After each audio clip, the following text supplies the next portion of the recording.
Good then. I'm going to call this meeting to order for Tuesday, October 18th. Welcome, everyone.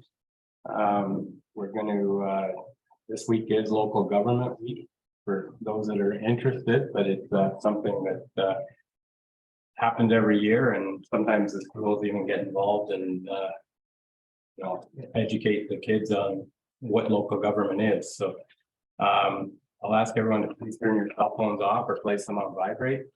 So it doesn't disturb the meeting, and I'll remind council of declaration of pecuniary interest if it arises. You can declare it now or declare it if something pops up later. We have minutes here from the council meeting October 4th. If they're all in order, I'll look for a motion to receive those. Moved by Councillor Webb, seconded by Deputy Mayor Giroux. All in favor? And that's carried. Okay, so we're going to move right into the public zoning bylaw amendment. And do you want me to read this? Okay, so this is a statutory meeting held under section 34 of the Planning Act. The owners applicant are Rod and Nancy DeJong. The property is described as lot 7 and 8, plan 3, known municipally as Sammy Island in Belmont Lake, having a property roll number of 1531010033760. Any person may attend the public meeting and or make verbal or written representation, either in support or in opposition to the proposed zoning bylaw amendment. Please keep your video off, microphone muted during the meeting until I invite you for comments during the planning matter. If a person or public body does not make oral submission at the public meeting or make written submission to the Township of Havelock-Belmont-Methuen before the proposed zoning bylaw is passed, the person or public body is not entitled to appeal the decision of the Council of the Corporation of the Township of Havelock-Belmont-Methuen to the Ontario Land Tribunal.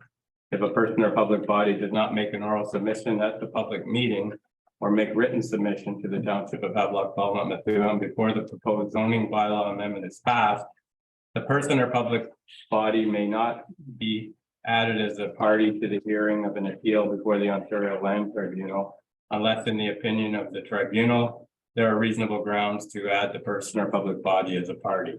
If you wish to be notified of passing the zoning bylaw, you must make written requests to the Township of Havelock-Belmont-Methuen.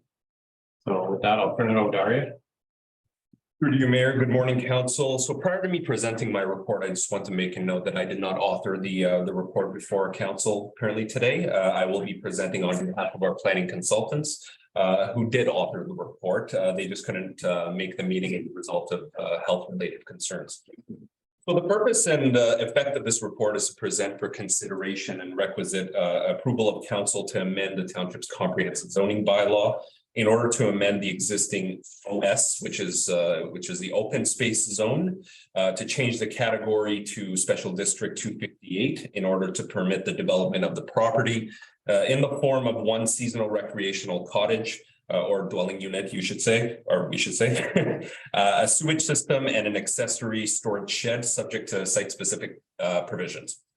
So the recommendation of this report is that, subject to any new information or public comments received prior to or at the statutory public meeting, the draft bylaw be passed as presented, and that the balance of this report be received. Just a little bit of background information on this property. It's currently owned by Rod and Nancy DeJong, who I'm sure they are already on the call. The applicants or the owners did retain their planning consultants, KMD Planning, and I do believe they were forwarded an invitation. I'm not sure if they're on the call this morning. The property description is Lot 8 and Lot 7, Plan 3, referred to as Sammy Island on Belmont Lake, and the type of planning approval for Council's zone amendment in accordance with Section 34 of the Planning Act. The property is an island and it comprises approximately 2 acres with over 500 meters of shoreline frontage on Belmont Lake. The property is currently vacant, save and except for a small existing metal shed and a dock toward the southern portion of the island. So the proposed development, I'll go through it almost like a bullet point kind of stand form, but the number one, permit the construction of a new 101 square meter seasonal recreational dwelling with 87 square meters of attached deck, all within the water yard, being within 18.6 meters of the dwelling unit. Number two, permit an increased height of 10 meters for the seasonal dwelling. Number three, permit the construction of a new 30 square meter storage shed within the water yard, 26 meters away. As well as number four, permit the construction of a new septic system within the water yard, approximately 26 meters away. This application was subject of a pre-consultation that was held on January 25th, 2022, which identified the need for the following to permit the proposed development. Number one, an official plan amendment to bring the property into the shoreline designation. Two, which is the zoning bylaw amendment, which has remained unchanged. Three, a scope natural heritage evaluation. And four, a servicing report alongside number five, a planning justification report. A zoning bylaw amendment was received by the township on behalf of the their planning consultants on May 13, 2022, as well as the planning justification report, Crow Valley Conservation Authority's commentary alongside septic design information. The EIS and OPA that I stipulated, as well as the servicing report that I stipulated prior, were not included, and a notice of incomplete application was delivered to the applicants. The applicant subsequently filed an appeal and notice of motion to the OLT, which is the Ontario Land Tribunal, to make a decision on whether the application was deemed complete. So prior to the OLT hearing, staff, as well as their planning consultants and the municipal solicitor engaged in a dispute resolution with the applicants, and a settlement was achieved on the grounds that while not yet in effect, based on the new county's official plan, because we are going through a process of repealing ours and in order to adopt the county's new official plan, certain of the previously identified requirements, in particular, the official plan amendment, as well as the environmental impact study or the scoped environmental impact study, could be eliminated. A servicing report was also deemed to be not required, provided that the applicants confirmed that a sewage system would be issued. The application, therefore, must conform to the provincial policy statements, the growth plan for the Greater Golden Horseshoe, the township and county's official plans, as well as the township zoning bylaw. So just a little bit of discussion about the PPS, which is the provincial policy statements, as well as the growth plan.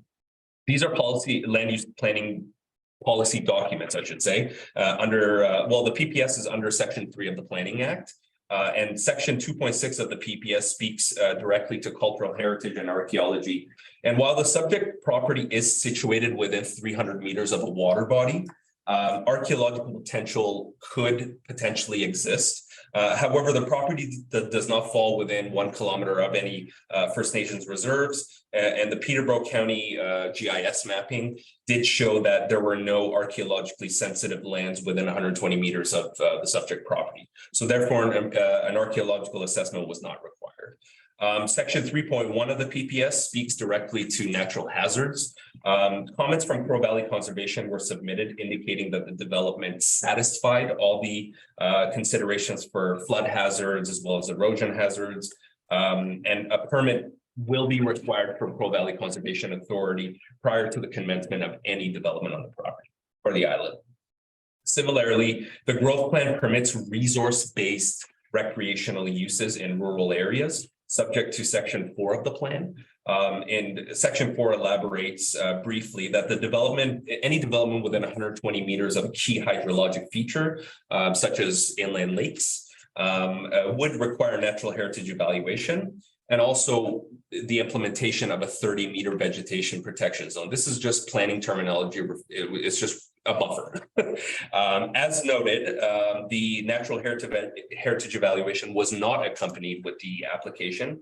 However, under the direction of the new county's official plan, which stipulates that where development is proposed within 120 meters of an inland lake, which this property does, a natural heritage evaluation is only, and the word only is pretty important here, required when other natural heritage features are located on the adjacent property, and there were none. Therefore, this application maintains conformity with the PPS as well as the growth plan.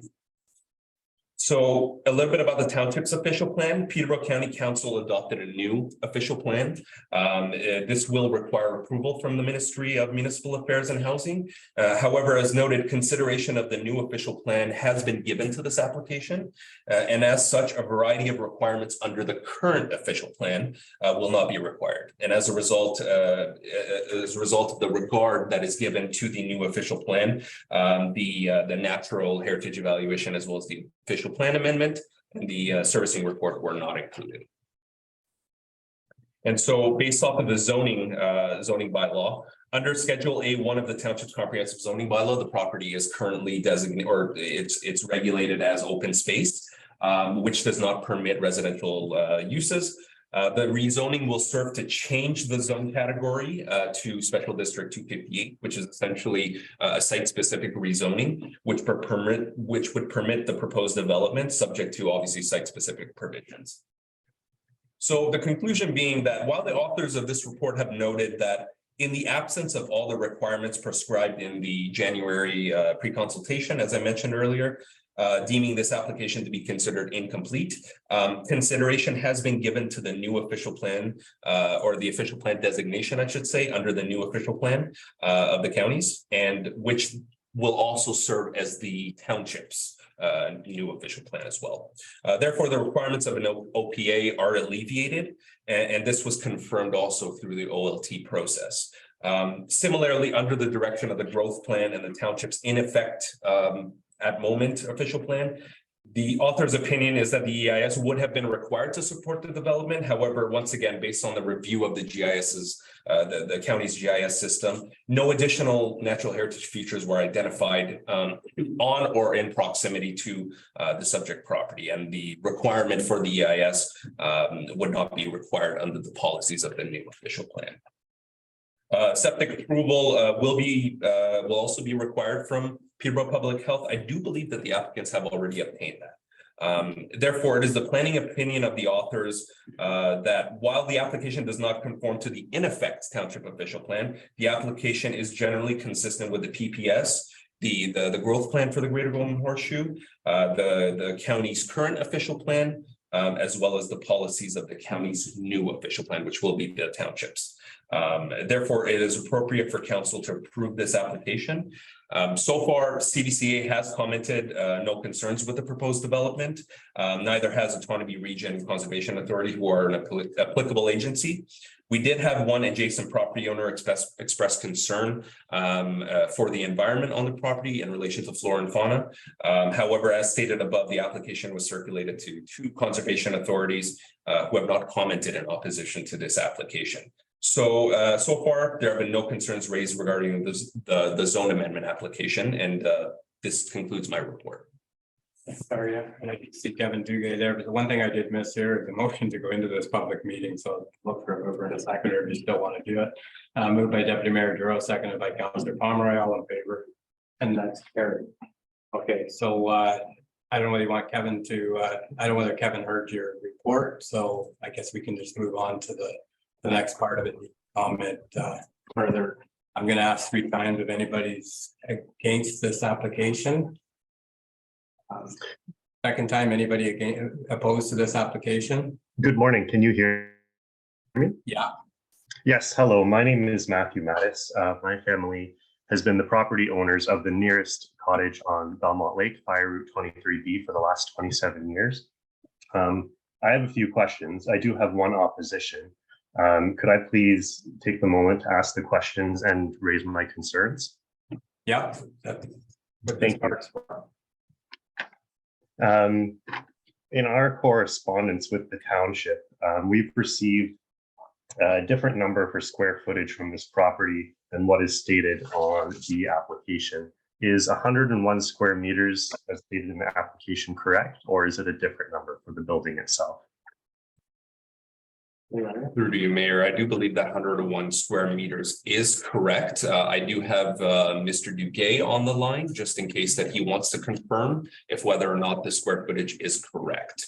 I do believe that that is what was stipulated in the report, so I'm going to go with 101 square meters. Okay, thank you. And should it be assumed that the dimensions are approximately 10 by 10 square meters or something different? Through to you, Mayor. Pardon me, can you just restate that again? So are the dimensions of the building approximately 10 by 10 square meters, or are the dimensions something separate? Through to you, Mayor, and Council. To be very honest with you, I don't have the site plan in front of me. I would have to go back and look at the site plan. However, the total square footage would have been 101 square meters. Okay, no, that's sufficient for now. 101, thank you. As well, where the building is to be built, with respect to trees in between the property and the shoreline, will they still be standing, or will any trees be taken down? Your Mayor and Council, I would say that the township does not currently have a tree bylaw in place, so we don't actually have the authority to regulate that component. So that would be my answer. Understood. Thank you. How about power to the property? Will it be powered, and if so, how? Through to you, Mayor. I don't have that information. I don't want to answer out of ignorance. However, that is more or less not really a planning related concern. So if you'd like to, I don't have the answer to that actually. Perhaps maybe Kevin could answer if hydro is available on the property. I'm assuming it is. Can Kevin hear us? Kevin, can you hear the meeting? Yes, I have been following the presentation, and I apologize to council. I ended up having an emergency this morning that required my attendance. So I have followed Aria's presentation, and I'm listening to the deputant's comments. And I'm prepared, if it's acceptable, to respond at the end of this presentation. Okay, there's some questions there that Aria doesn't have, and I don't know whether you have the answer to. Hydro capability on the property, is it is capable, correct? That is a question. I can, if it's appropriate, Your Worship, the property will be off-grid. Okay. With that being the case, may I ask how, based on the topology of the map that was included in the PDF that was distributed, it appears that the septic tank is uphill from the building that is to be built. How are we to expect any sewage to be pumped up if it's going to be off-grid? Through to you, Mayor. So I'm going to directly relate that to Peterborough Public Health, who are the applicable approval authority for septic systems. They're the ones who are essentially going to be signing off on the permit. As I don't have that qualification for how septic systems work, we only really regulate where the location of it is in relation to the building envelope. However, Peterborough Public Health is essentially the approval authority that is going to be signing off and issuing the building permit. So I think that question would be catered towards Peterborough Public Health. Okay, understood. Thank you. I have one more question of concern, and this is the main one which I want to bring up today. So for context, I am a professional engineer, Professional Engineers Ontario. I've worked in hydroelectric power throughout my career, and during this time I've supported environmental impact studies and natural heritage evaluations of the safe and responsible development of hydroelectric sites. So reading in this report that it was determined that we don't need to perform an environmental impact study, it deeply disappointed me because, well, for context, my mother, Julia Mattis, was the president of the Belmont Lake Cottagers Association from 1997 to 2000, in the year 2000, she spearheaded a report with the Ontario Ministry of Natural Resources titled Preliminary List of the Vascular Plants of Belmont Lake, Peterborough County, Ontario. This report was given to Havelock-Belmont-Methuen Township for consideration of implementation into the official plan. in which on page 3, it states the exposure of schist mudstone on the extreme southwestern point of Sammy Island supports an interesting assemblage of plants dominated by big bluestem, Indian grass, slender wheatgrass, Virginia mountain mint, common juniper, and creeping juniper. The occurrence of this latter species on Sammy Island is the first and, to date, only documented occurrence of this primarily northern and western species in Peterborough County, and one of the very few in southern Ontario. This is just one of a number of examples in the report that states the significance of flora and fauna on Sammy Island. So hearing that Crow Valley Conservation Authority commented on erosion and flooding concerns, but not hearing their consideration towards the significant flora and fauna on Sammy Island, I am deeply concerned that the environmental impact study is being circumvented in the development of this property. Could you please help me understand why was consideration given to this, and if not, can consideration be given to the flora and fauna study that was performed? Through to you, Mayor and Council. Matt, you raised some very interesting concerns, and I'm very happy that we have very environmentally conscious property owners across our township. I do want to make one comment in the sense that just going back, this report was dated when exactly?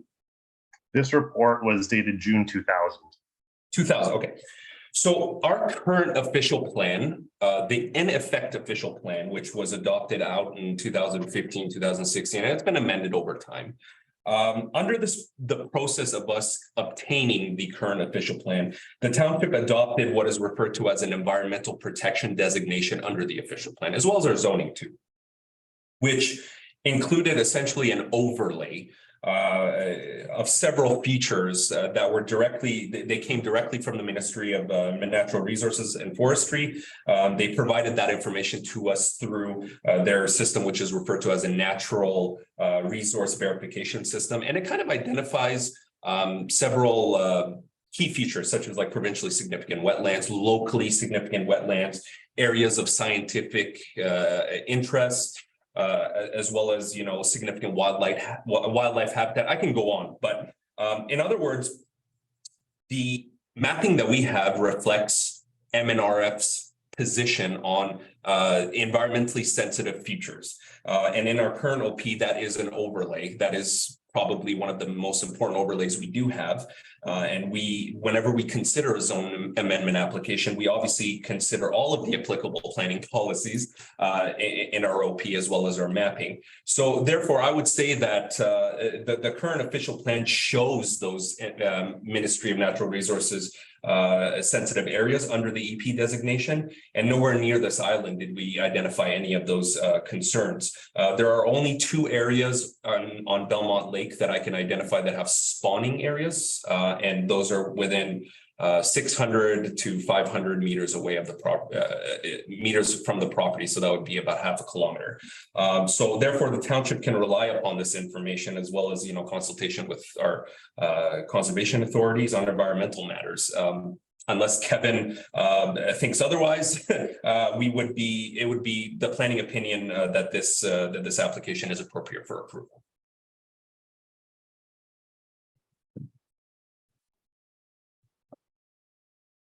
Kevin, do you have anything to add to that? Yes, thank you, Your Worship. I would like to respond, if I may, to the deputant's comments. First and foremost, I can advise council that I have reviewed the planning report prepared by your consultant, DM Wills, and I agree as a professional planner, I agree with its recommendations. I've had many discussions with DM Will staff and ARIA regarding the ongoing processing administration of this application. I'd like to thank ARIA for his presentation today. I concur with his remarks describing the application and some of the context from a policy and land use perspective. To clarify certain matters, one, the lands essentially have been clear to accommodate where a cottage might be built and where a septic might be built. There is nothing in any a bylaw that would prohibit such activity. The majority of this island will remain in a natural condition. The footprint of the septic and the corresponding building is minimal and represents a very limited percentage of development on this island property. The balance of it will remain undisturbed in a natural condition. The cottage is being built on piers. The cottage will be it will be off grid.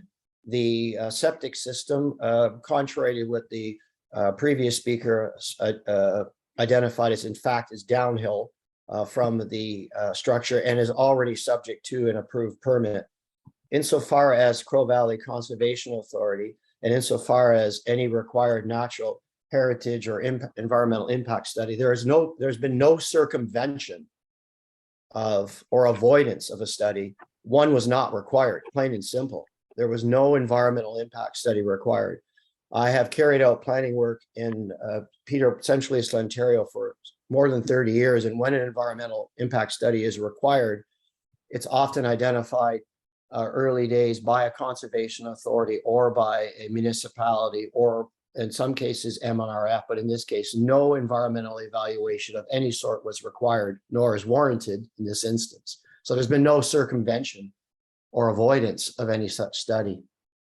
The proposed development of Sammy Island, a vacant lot of record, having a small cottage with a corresponding septic system, is appropriate. The nature of the property, it's long and narrow. So regardless of what was built, some relief from the setbacks from the high water mark of Belmont Lake would be required. And that's the nature of your application.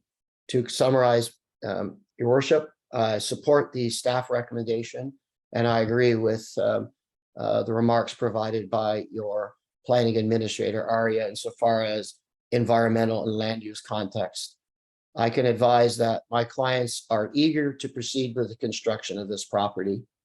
I can also confirm that they do have access to the property.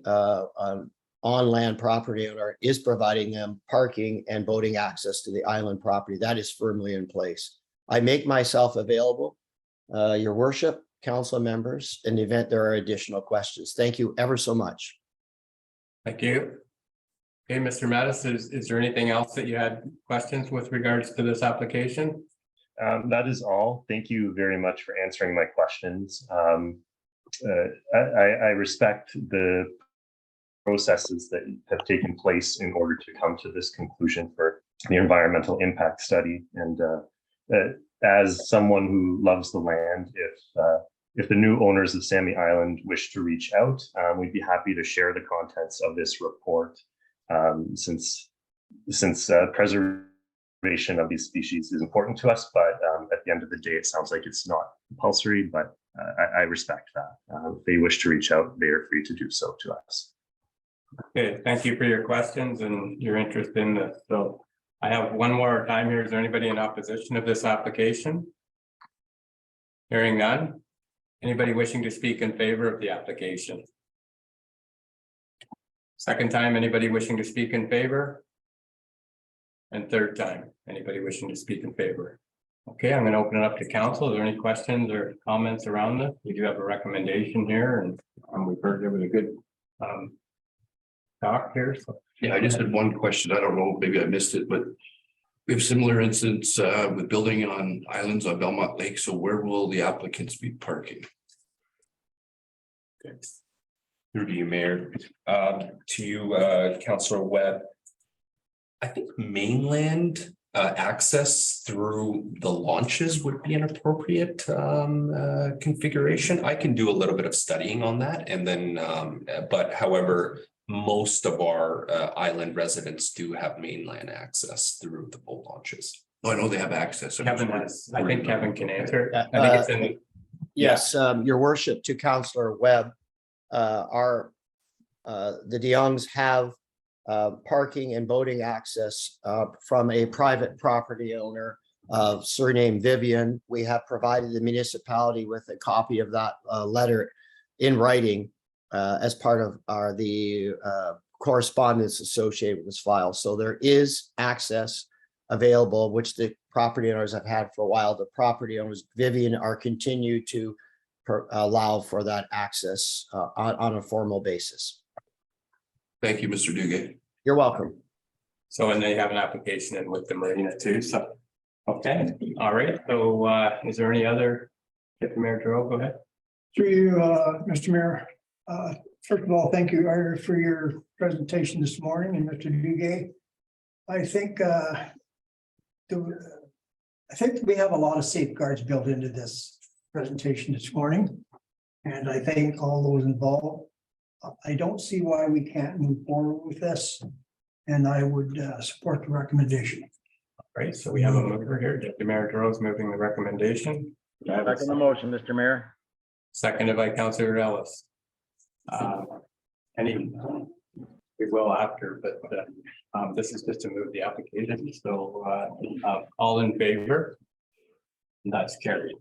Okay, so there is a bylaw here, and a lot of times we try to get it out of the way. If anybody wishes, we can move into the bylaw right now. What's your thoughts? Okay, all right then, so move up, I can read the bylaw. Yep, through you, Mayor Martin, we have to exit the public meeting. Okay, all right, I'll get a motion to go to the public meeting. Moved by Councillor Webb, seconded by Councillor Palmer. All in favor? And that's carried. Starting off good here. Anyway, so we'll move into this bylaw here, and it's a bylaw to amend comprehensive zoning bylaw of the Township of Havelock-Belmont-Methuen in order to change the zone category for certain lands for lot 7, 8, plan 3. So if somebody wants to move that bylaw, moved by Councillor Pomeroy, seconded by Deputy Mayor Giroux. All in favor? And that's carried. All right, thank you. So with that, we'll move into Committee of Adjustment with Deputy Mayor Giroux in the chair. I'll promote you. I guess you can do that, go into that. Deputy, sorry, Councillor Pomeroy and seconder Councillor Ellis. All in favor? Carried. Go ahead. Okay, thank you, Mr. Mayor. Members of the Committee of Adjustment. We'll now open this public meeting. I'll call the Committee of Adjustment meeting to order and remind the members of the committee of their requirement to disclose any pecuniary interest and the general nature thereof if the occasion arises. This public meeting is held under Section 45 of the Planning Act and its regulations. I will now ask our planning consultant to present his reports. There's several minor variances to go through this morning, so you're on for another hour. Chair. Application A1622 for property owner William Hay on 65 3rd Line, Belmont Township. The legal description being part lot 6, registered plan 45R1725. Currently zoned rural with a rural designation in the township's official plan. The property owner retained an agent. Her name is Lori Young. She's right there on the screen. I do believe she is present here, obviously. The purpose of this minor variance application is essentially to seek relief from section 6.2.6C of the township's comprehensive zoning bylaw to permit the construction of a 75-meter square, which translates to about 816 square feet addition to an existing year-round detached residential dwelling unit, inclusive of an 18.5 meter square, which translates to about 200 square foot covered deck towards the rear orientation of the new addition. This application will have the following effects. It's only one, reducing the minimum required front yard setback from 15 meters or 50 feet to 14.6 meters or 46 feet, which is a difference of about, if I can do my math, 4 feet.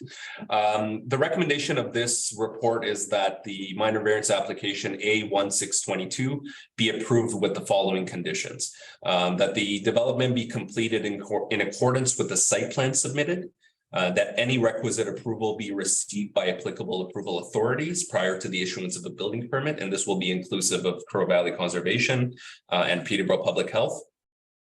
that the recommendations as outlined in section 10 of the scoped environmental impact study be implemented prior to, during, and after the commencement of any development on the subject lot.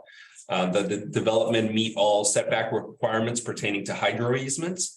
That a 20-day appeal period lapse prior to the issuance of a building permit, and that a building permit be issued within 12 months of the approval of this application. As my report has stipulated, the township has determined that the application meets all 4 tests of a minor variance, and as well in conformity with, or I should say consistency, with the provincial policy statement, as well as the growth plan for the Greater Golden Horseshoe. This application was circulated to all applicable agencies. Crow Valley provided input on the application, sharing no concern with the proposed development, provided that the applicant obtains a scoped environmental impact statement from a qualified ecologist. The applicants were more than willing to retain the services of Oak Ridge Environmental with the help of Lori, who provided an environmental assessment citing no development concerns. And obviously that was provided that the recommendations that they recommend are implemented. Therefore, that is why we have added an additional condition for the approval of this application, that the recommendations of that scope study be implemented prior to, during, and after development. That being said, the application is now appropriate for council's approval, and that concludes my report. Okay, thank you, Larry. We've already established that the agent or the applicant's agent is here with us this morning. So is there any one present this morning wishing to speak in opposition of this application? Anyone wishing to speak in opposition? Last time, anyone wishing to speak in opposition? Anyone here wishing to speak in favor? Or do you have anything to add? Anyone wishing to speak in favor? I just wondered if you had anything to add to this morning, Lori. Oh, sorry. Yeah, all I can actually say, it's a pretty minor addition on this house for a growing family, but also the client has pre-done the environmental assessment. We have the septic permit in place. We actually hope to get building in November to get a child out of a walk-in closet who's sleeping there. So we've jumped every hoop. All right, thank you. And one last time, anyone else wishing to speak in favor? So I'll open it up for questions from the members of the committee. Councilor Webb. I just comment. This one's pretty straightforward, so I'd like to make a recommendation that we approve it. All right. Being moved by Councilor Webb. Do I have a seconder? Councilor Pomeroy. Any further discussion? All motion? All in favor? Motion is carried. Thank you. Move on to the next one, Larry. Through to the chair, application A1722 for property owner Oleg Boneri on 7945 County Road 46 in the Methuen ward. Legal description being part law 28, concession 4, currently zoned rural with a rural designation in the township's official plan. The property owner retained an agent. Her name is Katerina, and I do believe that she is present on the call. Actually, sorry, I wasn't sure if she was present on the call. The purpose of this minor variance application is to seek relief from section 4.10B2 and section 4.37 of the township's comprehensive zoning bylaw. This is to permit the construction of 2 additions, one to the southern orient or southeastern orientation of the existing detached dwelling unit, amounting to about 1 square meter, which translates to about 12 square feet of additional space, as well as another addition to the western orientation of the existing dwelling, amounting to 10 meters or square meters, which translates to about 115 square feet of additional living space. This will be a total of 11 square meters of additional living space being added to the existing cottage or residential dwelling, I should say. This application will have the following effects: allowing the increase of a deficiency with respect to the zoning requirements under section 4.10B2, as well as reducing the minimum required setback from the high water mark from 30 meters to 23 meters. This is inclusive of the existing standards on the property. The recommendation of this report is that minor variance application A1622 be approved with the following conditions. That the development be completed in accordance with the site plan submitted, that any requisite approval be received by applicable approval authorities prior to the issuance of a building permit, that the development meet all setback requirements pertaining to hydro easements, that the development, that a 20-day appeal period lapse prior to the issuance of a building permit for the development, and that the building permit be issued within 12 months of the approval of this application. So my report has highlighted that the township has determined that the application meets all 4 tests of a minor variance. It is consistent with the provincial policy statements as well as the growth plan for the Greater Golden Horseshoe. None of the existing deficiencies are to be furthered as a result of the approval of this application. They are not adding a second space or anything. It was mainly because the structure had been derelict to the point where they needed renovations. And in order for them to structurally make it sound, they needed to add about a feet or 2 or something to that effect above what is currently existing there. So there is no additional space being added to the top. The township therefore circulated also the application to MNRF as a result of the property not falling within Crow Valley Conservation's watershed jurisdiction.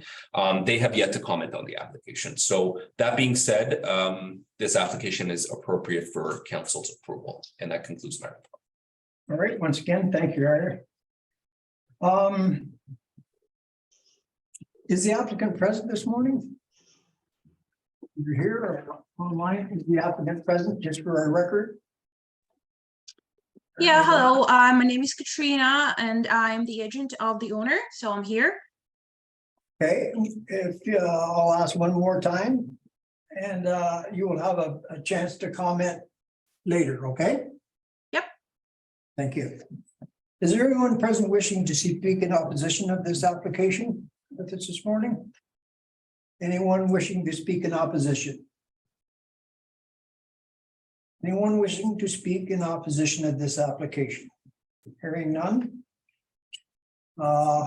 Is there anyone wishing to speak in favor? Anything you can add? I think I already said everything out. It is the condition of the existing structure was not sufficient, and the owner just wanted to make sure that the cottage is safe for the family. Yeah. All right, thank you.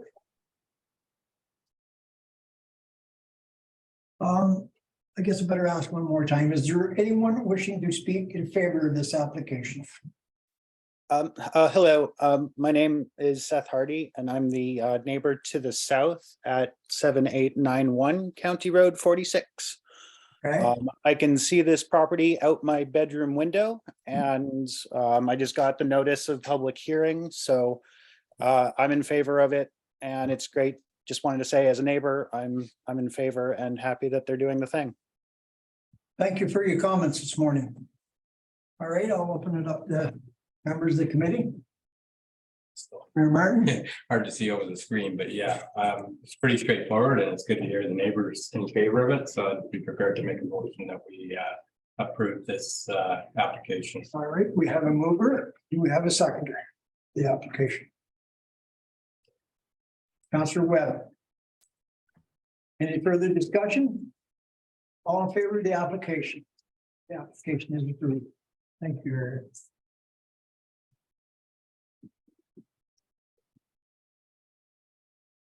Move on to the next.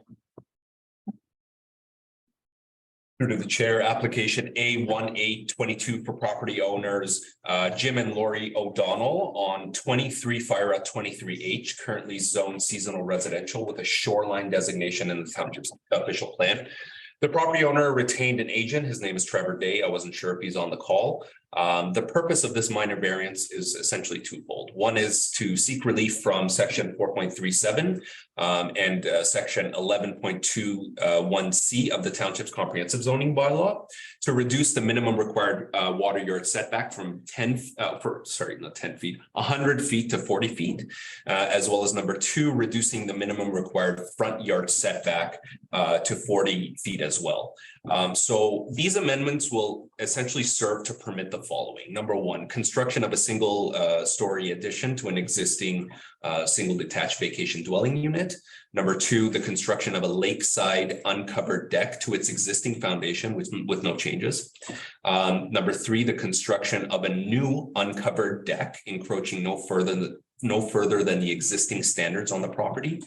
And number five, the construction of a new attached garage towards the rear of the existing single detached vacation dwelling. I think I missed one of them, which was number four, construction of a new covered deck, and also encroaching no further than the existing standards on the property. So the recommendation of this report is that minor variance application A1822 be approved with the following conditions: that the development be completed in accordance with the site plan submitted, that any requisite approval be received by applicable approval authorities prior to the issuance of the building permit. And this is inclusive of Crow Valley Conservation as well as Peterborough Public Health. That the development meet all setback requirements pertaining to hydro easements. That a 20-day appeal period lapse prior to the issuance of a building permit. And that the building permit be issued within 12 months of the approval of this application. As my report stipulates, the township has determined that the application meets all four tests of a minor variance. It is consistent also with the provincial policy statements as well as the greater growth plan for the Greater Golden Horseshoe. The application was circulated to all applicable agencies. It was a little unclear as to whether the applicant or agent consulted Crow Valley Conservation in relation to the application. So that is why we've included that condition that the Conservation Authority do provide approval authority, provide approval prior to the issuance of a building permit. This is pretty standard for these kinds of applications. With this condition, it would be appropriate for council to approve this application. And that concludes my report. Once again, thank you, Harry. Is the applicant present this morning? The applicant is here for our records. Thank you. Is there anyone present wishing to speak in opposition of this application? Anyone with us or online wishing to speak in opposition of this application? Final time, is anyone here or online wishing to speak in opposition to this application? Is there anyone here wishing to speak in favor of the application? Do you have anything to add? Nothing to add. Thank you. And is anyone wishing to speak in favor of the application? For the final time, anyone wishing to speak in favor? All right, I'll open it up to the members of the Committee of Adjustment. Councillor Ellis. Through you, Deputy Mayor Giroux. I'd move that we approve this application following all the recommendations put forward by our planner Aries. Another good job done there. So I would move that we approve this application. All right, we have a mover. Councillor Ellis has moved this application and Mayor Martin is going to second that motion. Is there any further discussion? Okay. I'm going to call a motion. All in favor of the motion. The motion is carried. Thank you for that. I think you have one more area, at least. Through to the chair, yes, sir. Application A1922 for property owner Austin Merricks on 117 Fire Route 31F. Currently zone C2 commercial tourist zone with a shoreline designation in the township's official plan. The purpose of this minor variance application is to seek relief from section 4.37 and section 15.21D of the township's comprehensive zoning bylaw to permit the reconstruction of 2 rental cottages. This application will have the following effect. Number one, reducing the minimum required setback to the high water mark from 30 meters or 100 feet to 16 meters or 52 feet, as well as reducing the minimum required side yard setback from 6 meters or translates to about 20 feet per section 15.21D to 1.9 meters or 6 feet. The recommendation of this report is that minor variance application A1922 be approved with the following conditions: that the development be completed in accordance with the site plan submitted, that any requisite approval be received by applicable approval authorities prior to the issuance of a building permit. This is inclusive of Crow Valley Conservation and Peterborough Public Health. That the development meet all setback requirements pertaining to hydro easements. That a 20-day appeal period lapse prior to the issuance of a building permit being issued. That a building permit be issued within 12 months of the approval of this application, as well as the balance of this report be received. So, considering the development is taking place in accordance with the provisions of, or the regulations, I should say, of the C2 commercial tourist zone, site plan approval in accordance with the site plan control bylaw would be relevant. However, it won't be required for the approval of this application. As this development is non-residential in nature and is less than 100 square meters. So site plan approval will not be required. Additionally, the current location of one of the rental cottages referred to as cottage number 1 on my site, on the site plan submitted. It is situated right now, it's situated directly on the property line with a 0 meter setback. The applicant graciously is proposing to move this structure away from the property line and away from the shoreline, a total of 6 feet. So we would consider this in planning terms, a net improvement to the site and in even more conformity with our zoning bylaw. So as my report stipulates, the township has determined that the application meets all 4 tests of the minor variance, is consistent with the provincial policy statement, as well as the growth plan for the Greater Golden Horseshoe. This application was circulated to all applicable agencies. The applicant is well aware that CBCA approval will be required for the approval of this application, and he has been great in working with the township in sending all those documents from CBCA as well as Peterborough Public Health. Therefore, this application is appropriate for council's approval, and that concludes my report. Once again, thank you, Area, for your report.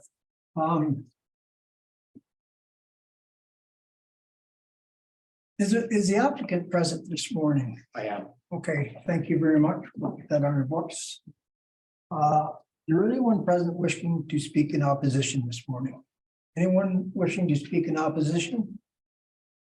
And then one more time, is anyone present wishing to speak in opposition of this application? Is there anyone here wishing to speak in favor? I'll give you a chance.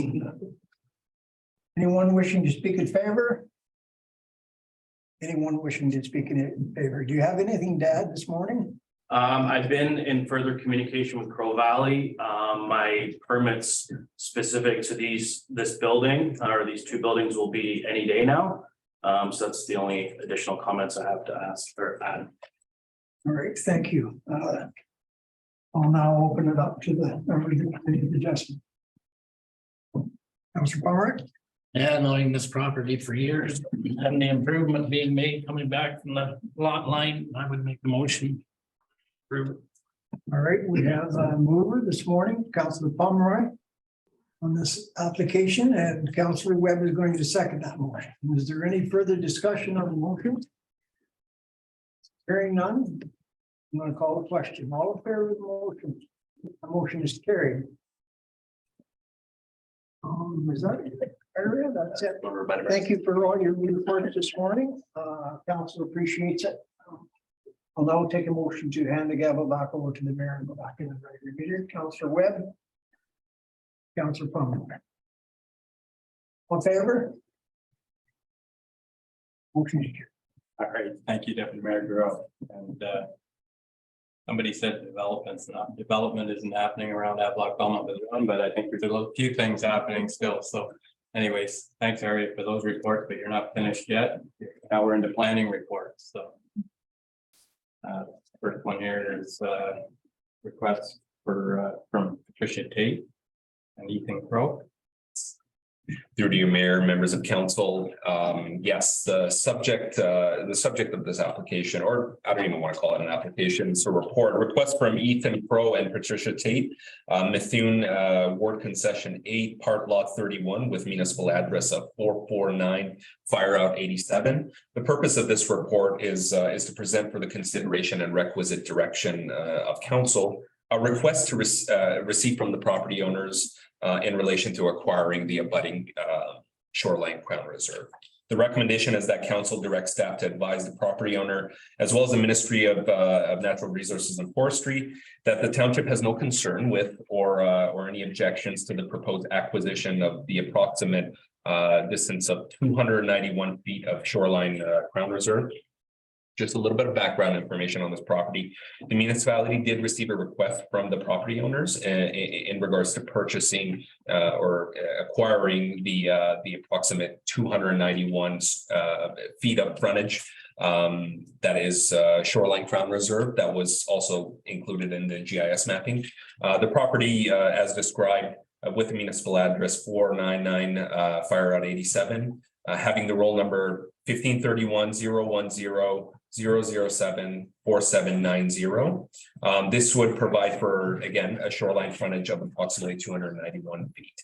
And MNRF has requested to be advised on any of the comments or any concerns that council may have. Township has passed forward the report stipulating that we don't, like, Township doesn't have any opposition in relation to this. So that concludes my report. All right, then. So we do have a recommendation here. It's council's thoughts. Just one question. I always ask the same Yeah. one area. There's no road allowances involved in this whatsoever. Through to council, to you, Deputy Mayor. No, there isn't. This is just strictly just the front of their property that is under Crown Crown land, and they're acquiring it for development purposes. Thank you. So, any other questions from council? Does anybody want to move a recommendation here? Or I'll move the recommendation, Mr. Mayor. moved by Deputy Mayor Giroux, seconded by Councillor Ellis. You have a question, Larry? No, I was just gonna move the application, but that's fine. Just I'll second it. Thank you. Okay. Moved by Deputy Mayor Giroux, seconded by Councillor Ellis. All in favor? And that's carried. Thank you. And our next report here is with regards to a severance, are you? Through to you, Mayor and Council. The severance application before Council is for the creation of 3 new lots. This is for applications B2422, B2522, and B2622. The applicants' names are Gary and Elaine Bell. They're here present at the council meeting. The purpose of my report is to obtain a recommendation of council for Peterborough County Land Division regarding the above referenced applications. So the recommendation of my report is that council advise Peterborough County Land Division that the township endorses applications for consents to create 2 new lots, being referenced as Lot 1 and Lot 2 under applications 2422 as well as 2522. These applications have the assessment roll number 1531-010-006-00500. As well as that council advised Peterborough County Land Division that the township does not endorse application for consent to create a new building lot references Lot 3 under application 2622. This would be essentially in order to keep the parcel unified with the retained parcel. And the following conditions are to apply. That $1,000 cash in lieu of parkland be paid to the municipality for the creation of 2 new lots. That a property survey be provided by the applicants to confirm the minimum frontage requirements for the severed lots fronting on Vansickle Road. That a rezoning of the retained as well as the severed parcels be obtained to the satisfaction of the municipality.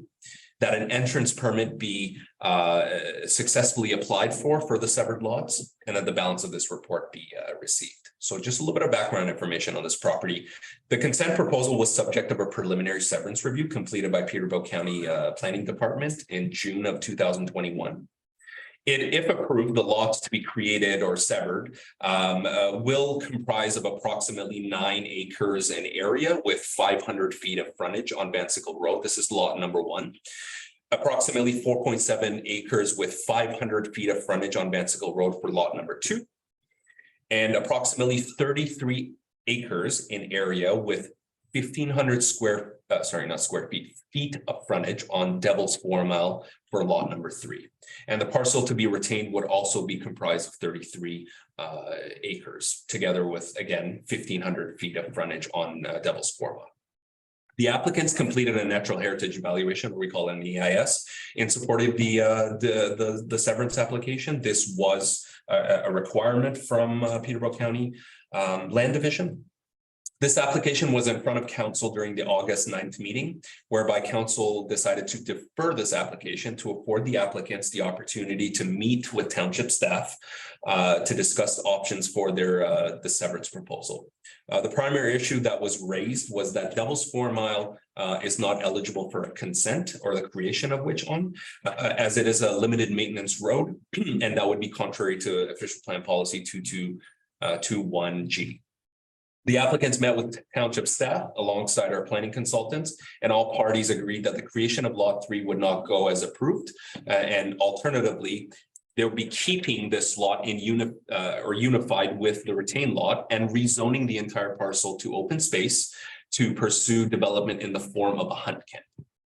The applicants will most likely be required to pursue a rezoning of the severed parcels to implement the developable area shown in the scope EIS. And this study was done by Cambium. It is a township's planning opinion that the above applications 24 and 2522 be approved, and that 2622 not be approved to leave it unified with the retained lot, and that would be subject to the conditions mentioned above. That concludes my report to council. Great, thanks, yeah. And yeah, so it's pretty straightforward there. The third lot, the township road frontage, so that's why it was going to be pulled out of there. So what's council's thoughts on this one? I just have one question through you, Mr. Mayor. The lot pertaining to the hunting camp. Yeah. So how many acres will that be altogether? Through to council, great question. That would be approximately 66 acres. Now, I want to also draw attention to the fact that the property hasn't been surveyed yet, and that would be happening, but approximately 33 and 33 added together would make 66. Regardless, it meets the minimum requirements for a hunt camp. Thank you very much. Yeah. Okay. Any other questions? So we have a recommendation here. It's anybody want to move that? Councillor Ellis, go ahead. Yeah, through you, Mr. Mayor, I would like to make the motion that we approve the recommendation from Aries regarding the 2 lots. So then the other lot, as you have stated in the report, needs a different consideration. So I would move the recommendation from our planner. Okay, thank you. Do you have a seconder here? Deputy Mayor Giroux. All in favor of the motion? That's carried. Okay, thank you. All right, yeah, your last report here for today. So this is in regards to Burnt Dam Road and the Rodo property. Yes, sir. Through to you, Mayor, members of council. The subject report is for a mitigation agreement on part lots 1718 concession 6, municipal address of 187 Burnt Dam Road, currently in the owner's name is Ricardo Rodo, as well as Don Rodo. The purpose of this report is to present for the consideration and requisite approval of council an environmental impact mitigation measures agreement between the township of Havelock-Belmont-Methuen and the owner of the property located on part lots 17 and 18 concession 6, as it pertains to the severance applications B 222 and B 322. So the recommendation is that council enter into an environmental impact measures agreement, recognizing the recommendations that were provided through the natural heritage evaluation that was conducted by WSP. This was dated December 22nd, 2021, and it is a condition of the severance application. So both of the severances or the applications I've mentioned. So a little bit of background information. The applicants, Ricardo and Don Rodo, they own a total of 91 acres of property having civic address 187 Burnt Dam Road. This is being located in part lots 17 and 18, concession 6 in the Belmont ward. The property has approximately 716 meters, which translates to about 2,300 feet of road frontage on Burnt Dam Road. And is currently occupied by a single detached dwelling with an attached garage, as well as a type 3 uninsulated barn. So severance applications B222 as well as B322 propose to sever the two parcels of the land from the subject property. And as per the requirements under the county's preliminary severance review, the county commented that a natural heritage evaluation is to be completed. The applicants engaged the services of WSP to complete the required studies, which was then added to the list of applicable documentation for their formal application in December 2021. So the conclusion is that Peterborough County Land Division or the committee listed as a condition of consent that this measurement agreement be entered in between the owners of the property as well as the municipality, and this would be registered on title at the owner's expense, which would recognize the summary of the report. This agreement would regulate future construction by restricting development outside the 30-meter vegetation protection zone. This in planning terminology is referred to as a buffer of the unevaluated wetland on the first lot, as well as the wetland boundaries across Burnt Dam Road adjacent to lot B. So a rezoning had been approved by council in September of 2020, and this is just essentially to implement the last step of the conditions of the severance. And that respectfully is the conclusion of my report. Thanks, Arya. Okay, so any questions here? There's a recommendation. Council wishes to move it. Deputy Mayor Jarrell. Through you, Mayor Martin. Thank you, Arya, again for your report. I think there's been a lot of work done on this. All the T's have been crossed and the I's have been dotted, and there's been a tremendous amount of work going to it. So I would make a motion to approve the recommendation. So moved by Deputy Mayor Jarrell that we approve the recommendation. Do you have a seconder? Councillor Pomeroy. Any other questions? All in favor? And that's carried. Okay, thanks, Arya. I'll move in now. We don't have any delegation today. So staff reports for information. Bob? Yes, through you, Mayor Martin. It is time for committee appointments to expire, which they do expire at the end of the year. So it is time to advertise once again for committee members for the community committees. And this report introduces the advertisement to members of council and to the community. The advertisement will appear in the Havelock Rail. It will appear on our website and the community press as well. And our deadline for application is November 25th. All right, thank you. So it's just for information, and when the new council comes on, there may be things that they would like to add to, and they'll have the opportunity then. So for now, this is just something we have to do. It's timely. And we'll move on. So staff reports with follow-up action. Rob just ran out, so Through you, Mayor Martin, motion to receive. Motion to receive. okay. Moved by Deputy Mayor Giroux and seconded by Councillor Webb. All in favor? Carried. And the next item here is update the procedural bylaw. Rob. Yes, through you, Mayor Martin. I'm sure our deputy chief building official will return in a moment. So through you, Mayor Martin, this report, oh, here we go. Okay, we can jump back to our deputy chief building. We'll follow the agenda. That's all right. Sorry, guys, I just had to have a quick bathroom. I didn't know whether to take a break or not. Anyways. I anticipated that you might, and then I, of course, it didn't work out. Sorry about that. Yeah, so the report before council this morning is a report that we've drafted to give council a bit of a sense of how things are going with our off-road vehicle bylaw. You'll recall that the bylaw was passed in April of last year, and we've had a year and a half to exercise the regulations, and the report officially provides council a summary of how things have gone. So I noted in my report that since passing, our bylaw enforcement officers received a number of complaints from ratepayers. And the complaints are largely related to life safety and quality of life type issues. So we're talking about people essentially riding on municipal roads and sidewalks, typically within the village of Havelock. And the concerns are both related to highway traffic act violations, no helmets, underage, loud mufflers, and violations that are more akin to what we would regulate as a municipality. And those are occurring more within the Madison conservation area.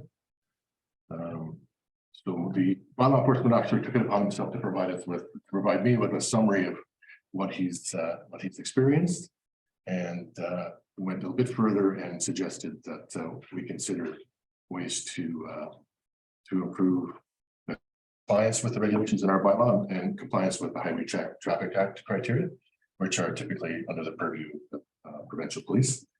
So broadly, he suggested that there were 4 categories that we should consider.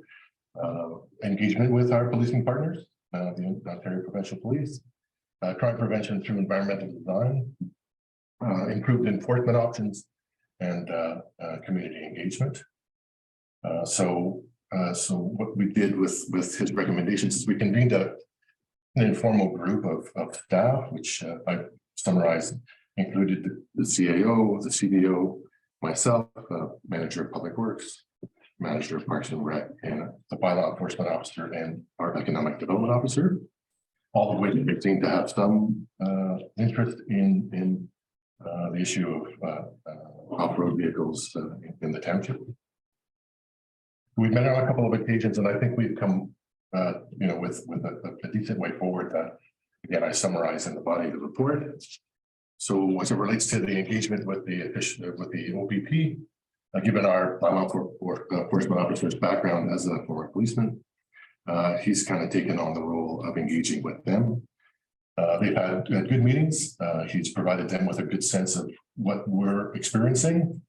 And essentially what they've told us is they're more than willing to coordinate our efforts with theirs and in both enforcement and in getting the word across to ORV users as to what their obligations are in the township.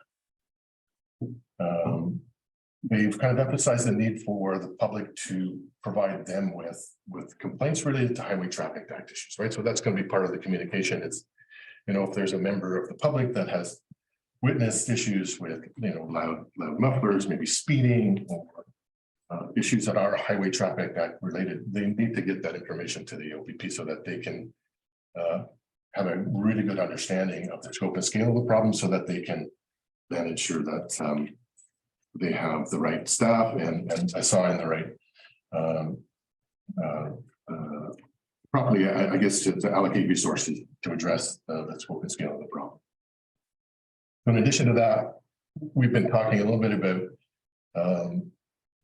bylaw enforcement using Prevention Offenses Act, and some of the hindrances to that are the costs associated with typical enforcement provision that we have at our disposal today, which is a Part 3 summons, which is very, very cumbersome.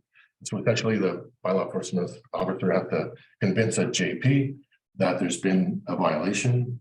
The JP then shares the information with the enforcement officer, sets a court date. The enforcement officer then needs to deliver that to the offender. There's a court date. Typically, the municipality's position is put forward by a lawyer that we would hire at considerable expense, and we would come to some resolution with the JP. Very cumbersome process. Typically, that's something we would do if it's an egregious violation, or we have somebody that's doing the same thing multiple times, and we need to address it that way. We want to seek a higher fine, but typically, we'd like to have it from an efficiency perspective. We'd like to have the authority to issue a fine on the spot, as you would get if you were speeding. And so that's part of the recommendation that I've had before council, is that we have developed short form wording and set fine amounts that we would ask for the Chief Justice to approve, so that we would then be in a position to issue fines on the spot for minor violations. So the second aspect of the by law enforcement officers report was related to crime prevention through environmental design. And so the report provides council with a summary of how we could improve or reduce access to the Matheson Conservation Area by simply by incorporating barriers to the access points that that people are using to take their ORVs into the area. So I provided council with a summary of what that looks like in terms of locations for armor stone and signage at six different locations that we've identified on a map that's also been provided to council. I think most of those improvements have been made to date. So when I drafted this, we were in the process, or our manager of Parks and Recreation was in the process of incorporating the armor stone and the signage to help educate, I guess, the ORV users. I mean, we know that that's not going to prevent access entirely because there's a large area that we're trying to police.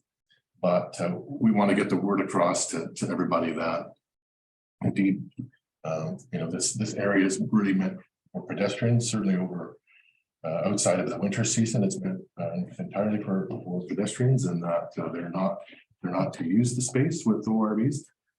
And if they choose to do that, it would be they'll have to circumvent a barrier, and so it gives us more liberty, right, to issue a fine in that context.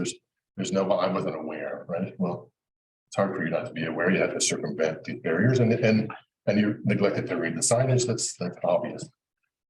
And so, I think, those who are not motivated to breach that won't, but those who are motivated will do it in any event, and will just be in a better position to move forward with enforcement in that context.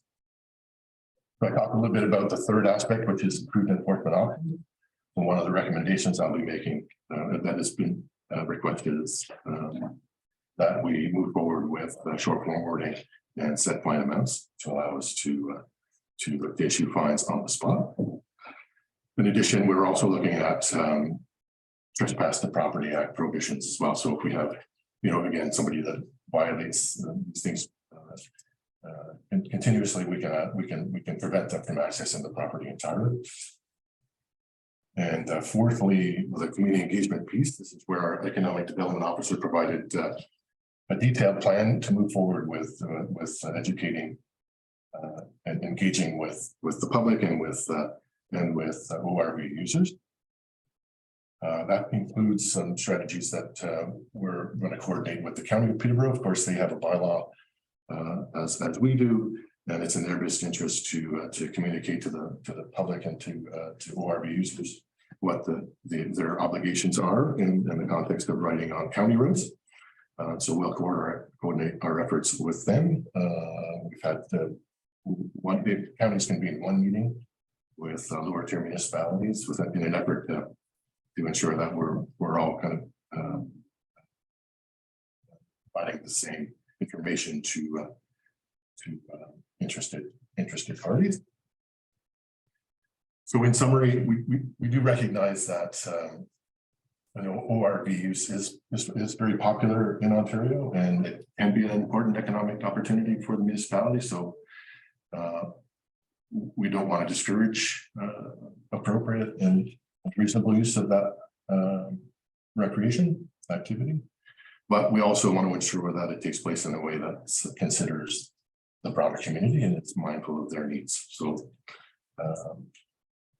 I note from a financial impact standpoint, I know the communications piece will cost a few dollars, but of course we'll debate those costs as a function of the 2023 budget. It's not intended to be expected to be a significant amount of money, but again, to get the word out, we will need to spend a few dollars. I'm happy to answer any questions Council might have. All right, thanks, Rob. And yeah, this is timely. There has been I did receive a few complaints a couple of weekends ago around the Matheson property and them running up in there. I know from my past involvement with the snowmobile club, when you shut a trail down that's been open for years, it's really hard to stop it. It'll take years and we're doing what we can. I'm hoping some of these things like the AMP program that we're working on at the county and the city, once the county adopts that, hopefully we can adopt something and use some of that for charging people. Communication is going to be the thing here. And so there's a lot of things in this.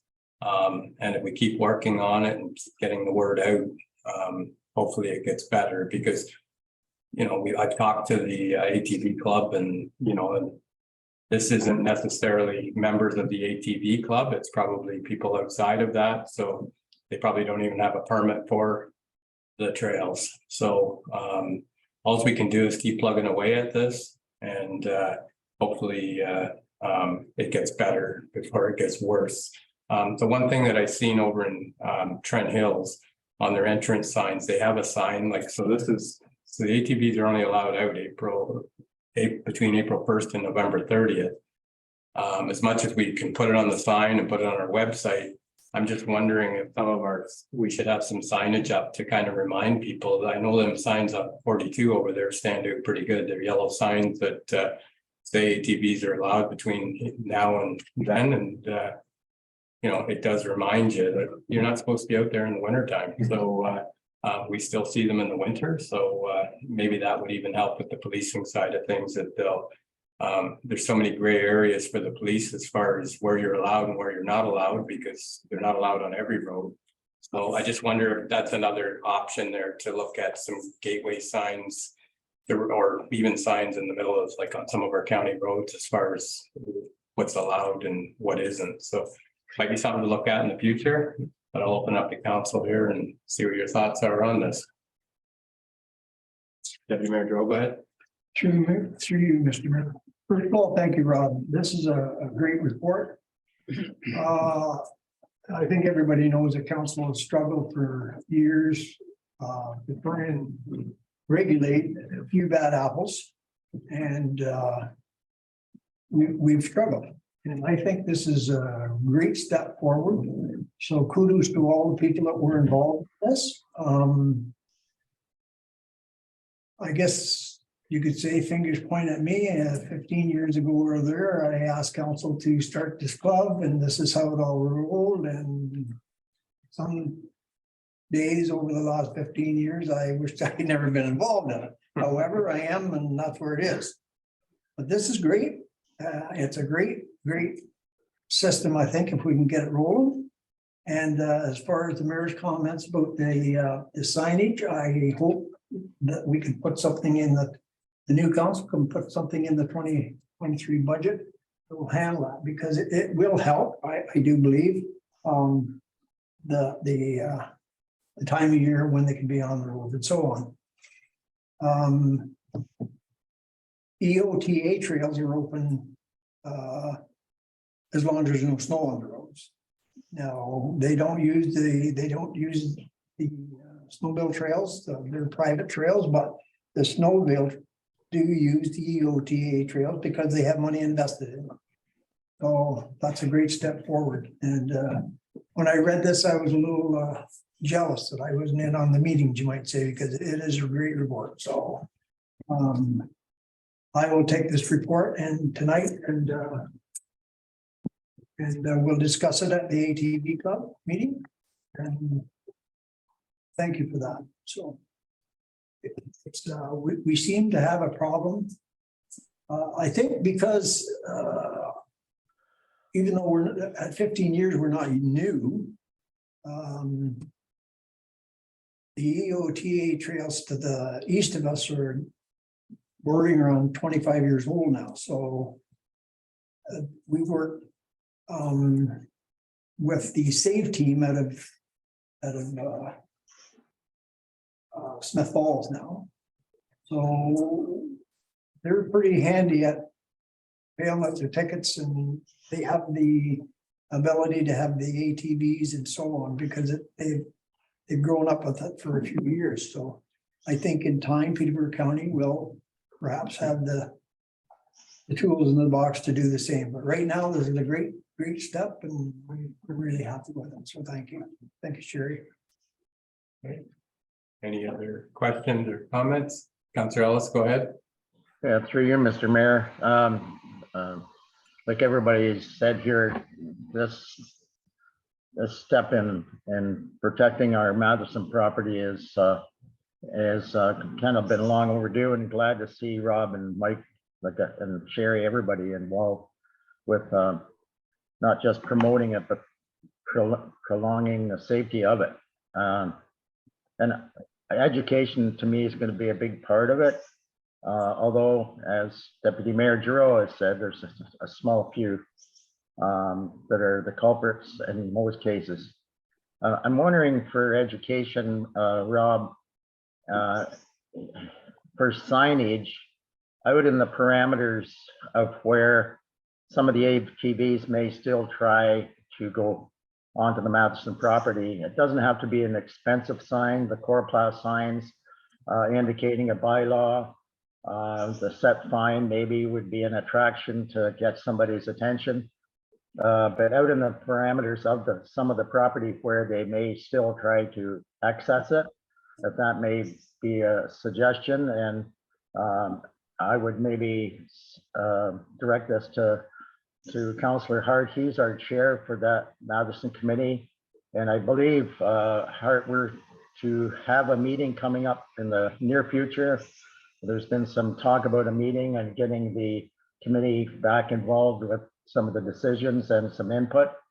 But I'm thinking in the parameters of some of the property where they still may try to sneak on. Again, doesn't have to be a large, expensive sign, but signage indicating that it's not permitted and a set fine and indicating might catch their attention.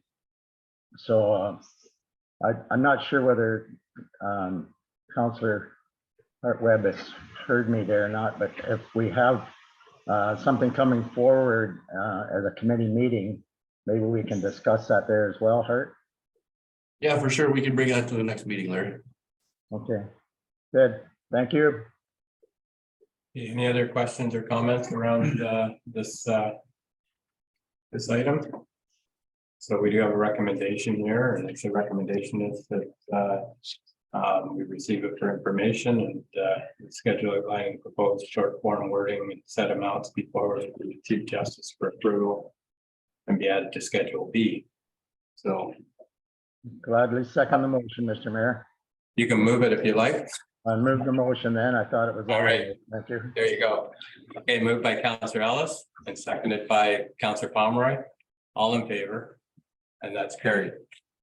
Thank you. Okay, so I just wonder if anybody wants to take a break for 5 minutes and we can come back into correspondence, or we can carry on. It's up to you, council here. What's your thoughts? Okay, a motion to reset for 10 minutes, I guess, because there's only one washroom. I always say 5 and it doesn't work. So anyways, that was moved by Hart and seconded by Deputy. We're gonna get a motion to meeting the meeting. Moved by Deputy Mayor Giroux and seconded by Councillor Webb. All in favor? And that's carried. All right, then we're going to move into correspondence with follow-up action, and we have one item which is with regards to Ontario Clean Water Agency and wastewater treatment. Yeah, through you, Mayor Martin, there is one more staff report for follow-up action. Okay. Regarding update to the procedure. Okay, all right, I thought we received that already. No, that's okay. Okay, go ahead. So through you, Mayor Martin, this report, it is customary that the procedure bylaw is updated prior to the commencement of a new term of council. So this report introduces some updated provisions of our procedure bylaw for council's consideration. Okay, so you put a lot of work into that, and that's what I was referring to earlier, that the new council will have a chance to make any changes that they think needs to be in there, but for now, yeah. Oh, that's a procedural one. Okay, I was thinking the other one.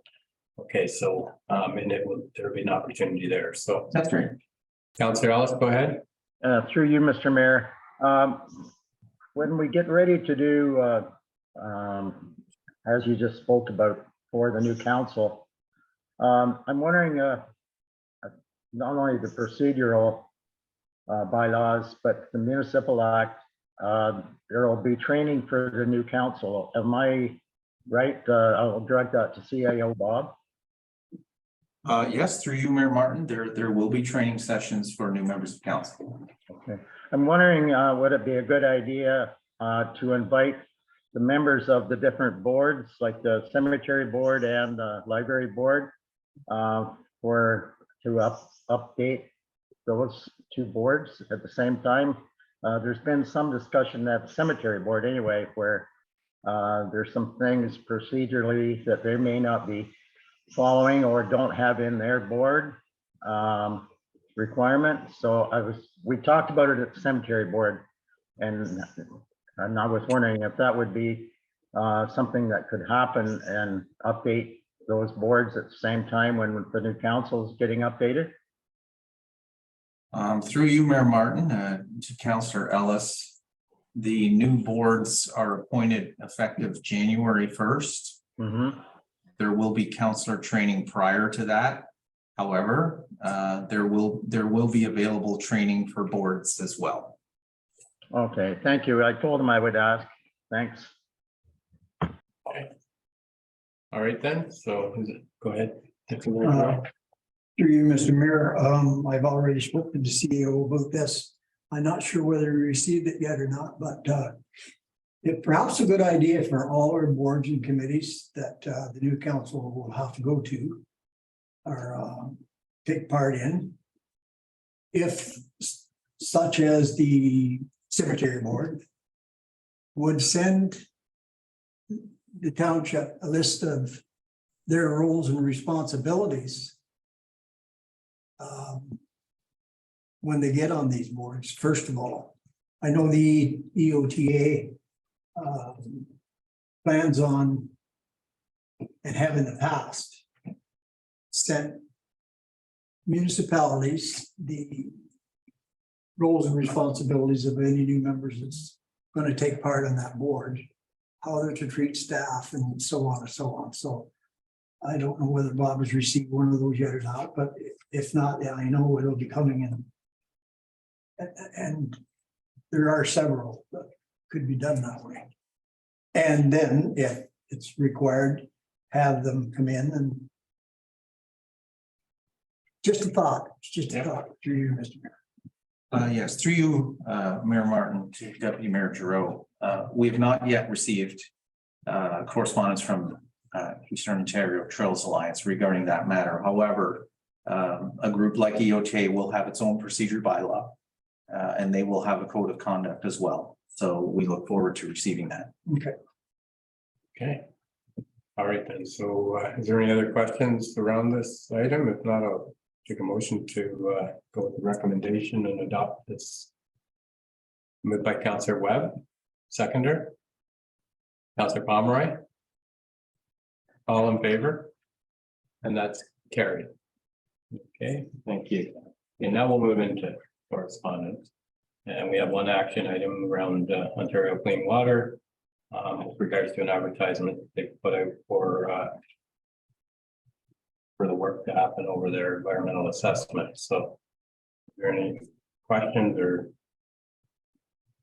motion to receive it? What it was.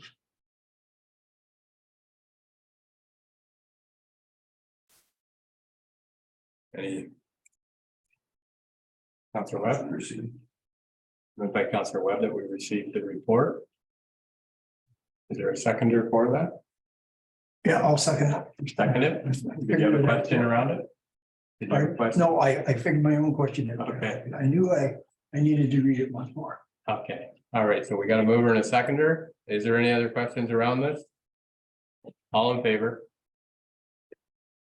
And that's carried. Okay, the next items here are for information. Thanks, Arya. And there's no questions around these. I'll get a motion to receive these, the balance of the correspondence. Motion to receive with a comment. I see it's rising again every day, so. Yeah. Okay, so motion to receive the balance of the correspondence. Do I have a seconder for that? Seconder, Counselor Webb, all in favor? And that's carried. And then we'll move into over here. This one that's not on the thing, so. Committee liaison report.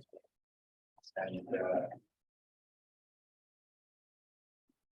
the first item here is with regards to county update, and I wasn't at the last county meeting, I was sick, so I don't know whether you had anything for that part of it, Dave. The last county council meeting we had, the warden declared it was the shortest meeting in Ontario's history. It went very smoothly. Nothing pertaining to HBM, but we did pass the subdivision portion for Norwood, Asphodel Norwood, to annex that, not annex, but to include that property into the village. So it's close to home at least. And then, of course, they talked about the official plan, which does involve us, but Barry talked to that this morning, so. Okay. For all I have. Okay, thank you. And then we had minutes from community policing meeting here. Larry, I don't know whether you have anything to add to this or Through you, Mr. Mayor. receive the minutes from the community policing. Yeah, just briefly through you, Mr. Mayor.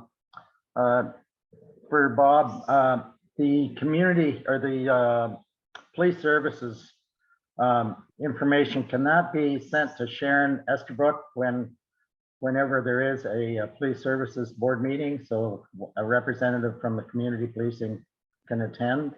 And if that can be sent to Sharon Estabrook, she'll make sure that it's communicated.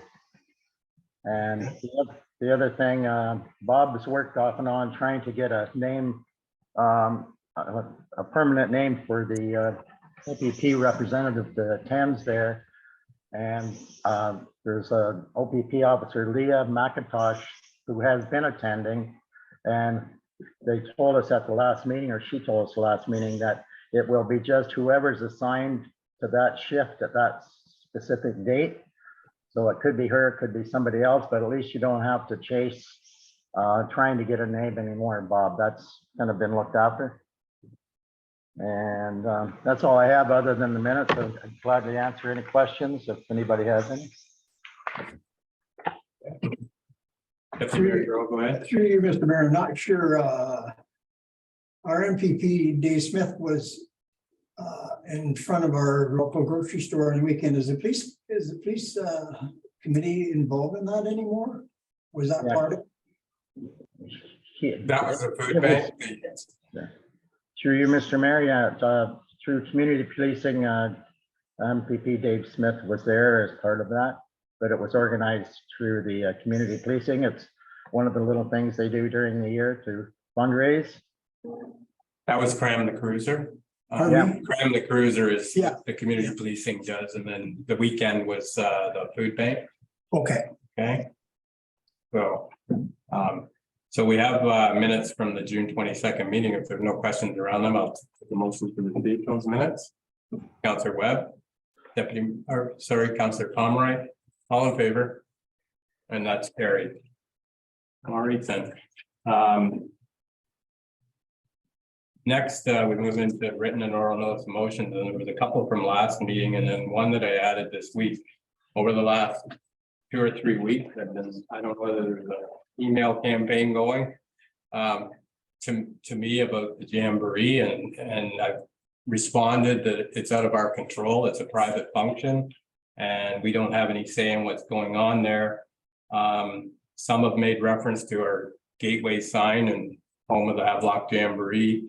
I sent a couple of them to Bob, and there was a number of them and then the phone call.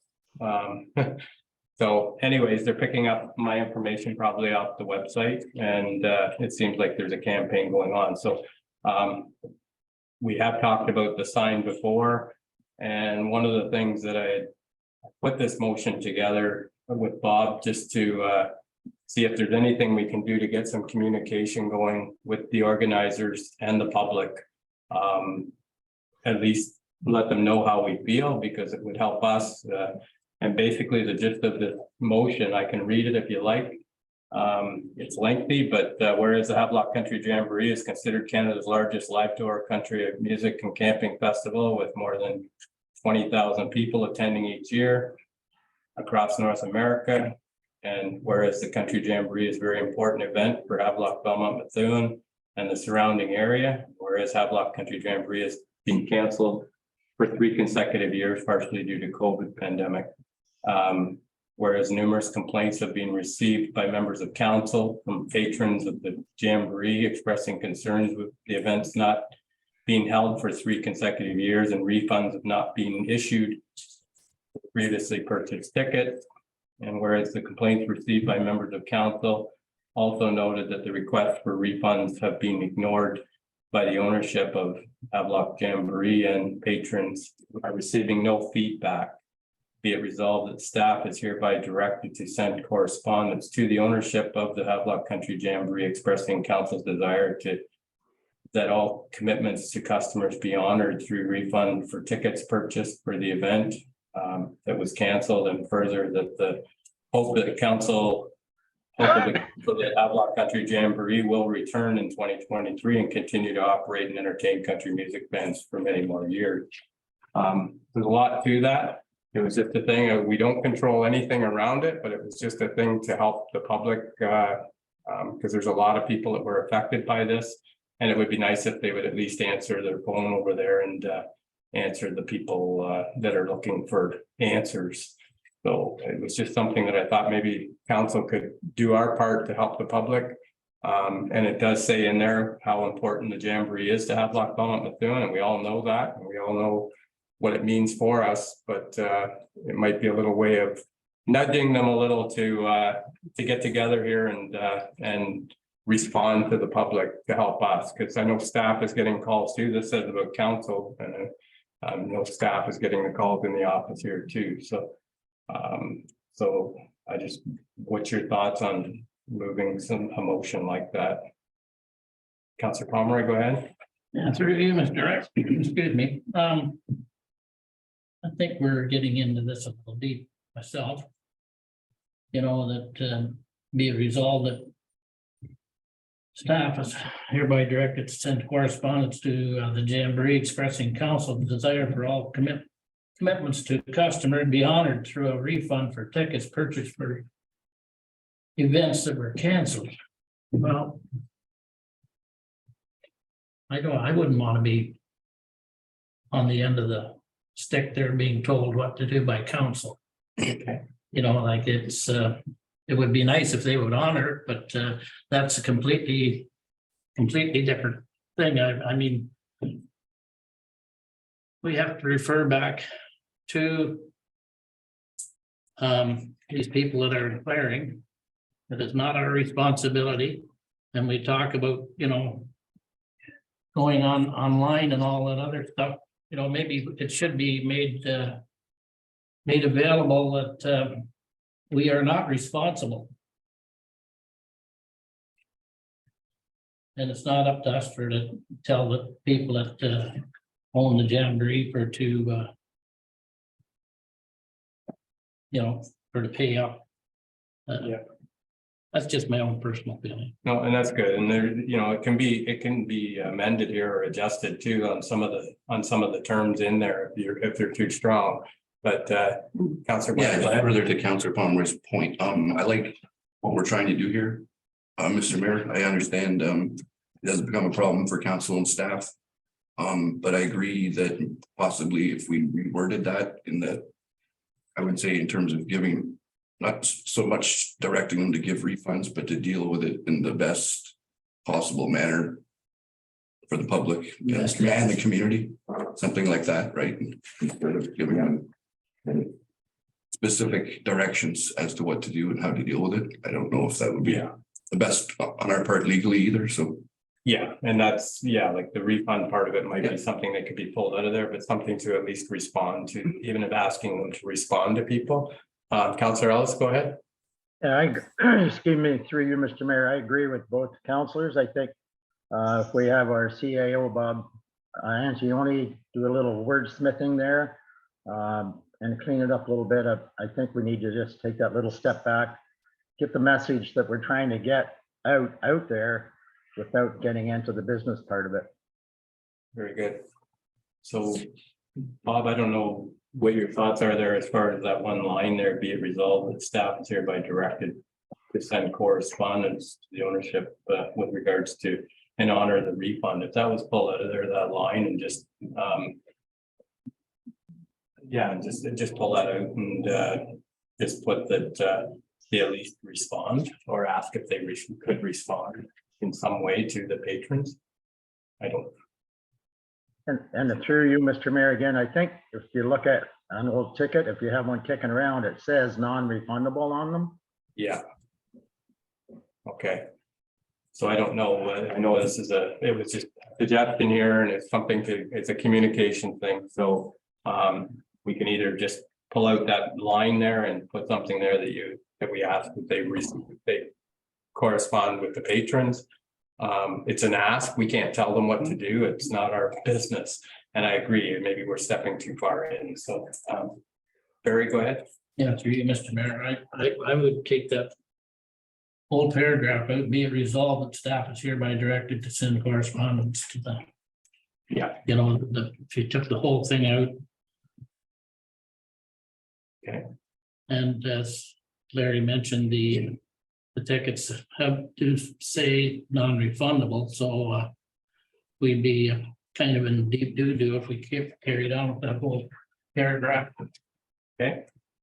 All right then, so but yeah, so it's the rest of it would be just. Why is there still teeth to it if we take that out and instead of, if we take that paragraph out to be resolved that we encourage Jamboree staff to work with municipal staff, yeah, to resolve this matter or whatever. That's not great wordsmithing, but somebody that's gone to school longer than me can clean that up. Yeah. So yeah, so the line above it says whereas the complaints received by members of council also note the request for refund have not been ignored and the ownership of Havelock Jamboree patrons are receiving no feedback or response from the ownership group. So Dave, do you have Just to put a fly in the ointment here. Do we want the Jamboree to correspond with us, or do we want them to correspond with their ticket holders? I mean, we're creating a lot of work here for the staff, as far as I'm concerned. We encourage them. Council would encourage the Havelock Jamboree to better communicate with their. Like that, rather than, I don't think. Yeah. Okay. No, I don't think we wanna. No, really- not. Okay, And to the deputy mayor's point, I agree, but I don't think the workload will be that heavy. And if it does, then I think. Probably wouldn't get anything, is that what you're saying? so, okay, well, it could have in there that you know, respond to the if the Jamboree ownership would respond to the patrons, we're gonna get the calls anyway still. But if it's specified to the patrons, it's an ask, we can't tell them what to do. But it's just something to try and help. Like I say, I've had so many calls and maybe that's part of the job, but it's just this thing here isn't I can't say it over, I say it over and over. And I've responded to news outlets, Global and CTV, told them it's private, it's not us. And the questions keep coming and coming. So just last week alone, there was about 8 or 10 emails that I responded to the week before, and they're not they're not all the same, but their ask is the same. But so it's not one of those things where they're just pumping it out. But the phone calls, they're from all over Ontario, from Barrie, everywhere. So it's just something to try and help the group. We can't tell them what to do, but with this motion here, I can't make the motion, but I'm just, if we pulled that line out of there and just asked if they could respond to patrons, it would be helpful for us and I don't know what your thoughts are. So if you spend any more time on it, but does anybody want to make a motion like that or can leave it like that? That's Bob, what he's got on here. Mr. Mayor. He's not too confused. No. So through you, Mayor Martin, we will remove the second last paragraph from the notice of motion. Okay. Am I removing anything else? Just the second last paragraph, I believe. That was the one that was kind of, we were maybe overstepping. Okay. So that will be replaced with, be it resolved that ownership is encouraged to communicate with patrons and establish a solution that is in the best interest of the patrons, the festival, and the community. What's council's thoughts of that? And CC the municipality. And call Mayor Martin. So Larry, go ahead. Yeah, I would move that we do the wordsmithing that CAO Bob had just indicated. I would make a motion that we approve that. With a question, have we put anything out in the media regarding this topic at all? We did have an ad on there that was in the beginning and it's been removed. So but we haven't put anything out to, specifically to the It's been on CTV and global, but maybe local. But that's not where I got calls from. I've got calls from local people.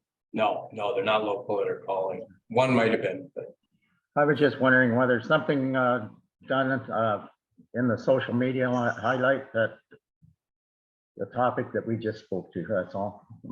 It might help some. Yes, through you, Mayor Martin, we will absolutely do that. We do summarize all of our council meetings and this will be a highlight from today's meeting. Perfect. Thank you, Bob. okay, so Councillor Ellis is moving this motion. Councillor Pomeroy, go ahead. I got a question too. Sure. I know I was camping a few times this summer and I was approached by different people.